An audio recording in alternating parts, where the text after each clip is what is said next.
चाहे लाख तू पूजा पाठ करो, तीर्थ यात्रा करो, यदि माँ घर में कलप गई, माँ को तूने उपेक्षित कर रखा है, तो माँ तो आशीर्वाद ही देती है, माँ कभी शाप नहीं देती है। फिर भी तुम पर गलत छाया पड़ेगा, गलत असर पड़ेगा, गलत संस्कार बनेगा और तू धन संपत्ति रहते हुए भी खोया हुआ सा जीवन जियोगे।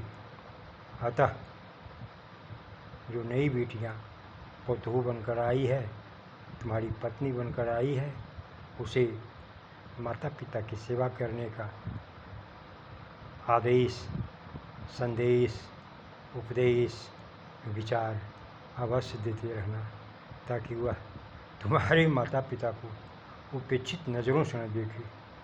पति यदि समझाता रहे प्रेम से, तो फिर पत्नियां कभी भी उपेक्षित नज़रों से तुम्हारी माँओं को नहीं देखेगी, श्रद्धा भाव से उनकी पूजा करती रहेगी।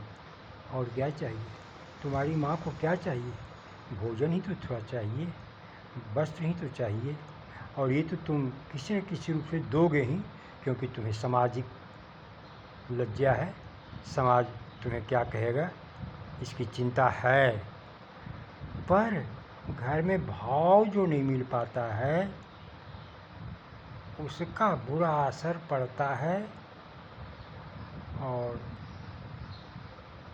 जो समाज समझते हुए भी नहीं प्रकट कर सकता है, तुम्हें नहीं कर सकता है, इस पर ध्यान देना कि माता पिता को भाव की कमी ना हो।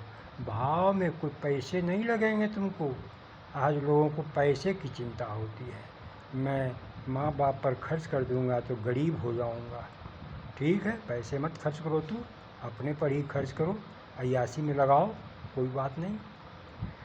पर माता पिता को भाव यानी वाणी से मीठा व्यवहार, आँखों से मीठी सुंदर नज़र, सुंदर व्यवहार करो माता पिता से, ताकि माता पिता को कुछ मिले न मिले, भाव पाकर भीतर से शांति महसूस करें।